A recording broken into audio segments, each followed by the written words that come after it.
Hello students, good morning. Ram Ram, हर हर महादेव, जय माता दी। तो अभी एग्ज़ाम तो नियर है और वीडियो तो हम लोग रिसेंट से बना रहे हैं।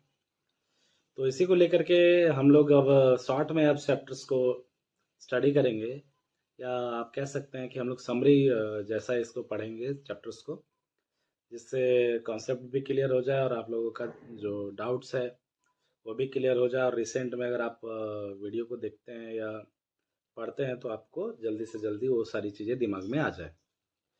तो आज हम लोग चैप्टर 2 हिस्ट्री के बारे में बात करेंगे, क्लास 10 का, जो है नेशनलिज्म इन इंडिया।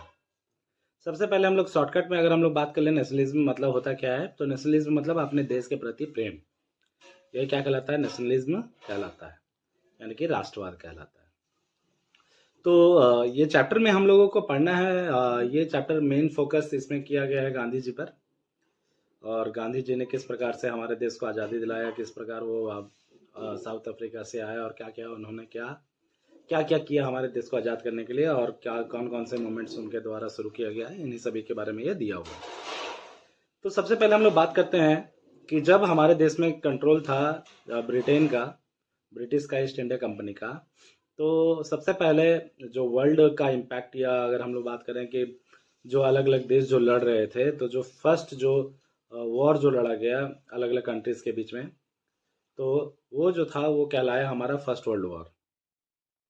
तो फर्स्ट वर्ल्ड वॉर जो शुरू हुआ 1914 में, तो ये फर्स्ट वर्ल्ड वॉर में तो इंडिया ने इसमें भाग नहीं लिया था, लेकिन उसके बावजूद भी इसका इम्पैक्ट इंडिया पर पड़ा था, क्योंकि उस समय जो ब्रिटेन जो था उसने फर्स्ट वर्ल्ड वॉर में भाग लिया था, और वो ब्रिटेन जो था वो भारत पर कब्जा किए हुए था।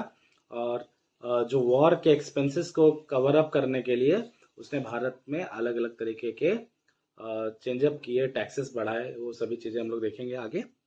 तो सबसे पहले कि 1941 में जब जो पॉलिटिकल सिचुएशन जो चल रहा था वर्ल्ड वॉर का, तो इस वर्ल्ड वॉर में भारत को अलग अलग परेशानियों का सामना करना पड़ा। पहला था डिफरेंट डिफेंस एक्सपेंडिचर इंक्रीज हुआ, कस्टम ड्यूटीज बढ़ाई गई, इनकम टैक्स बढ़ाए गए, जो फूड ग्रेन्स का जो डिमांड जो था और उनका जो प्राइस जो था वो भी डबल हो गया। 1930 से और 1918 तक इस तरह के प्रॉब्लम्स को जो इंडियन सिटीजन्स जो थे वो फेस कर रहे थे। और साथ ही साथ इसमें जो विलेजर्स लोग जो थे उनको ज़बरदस्ती आर्मी में भर्ती किया जा रहा था।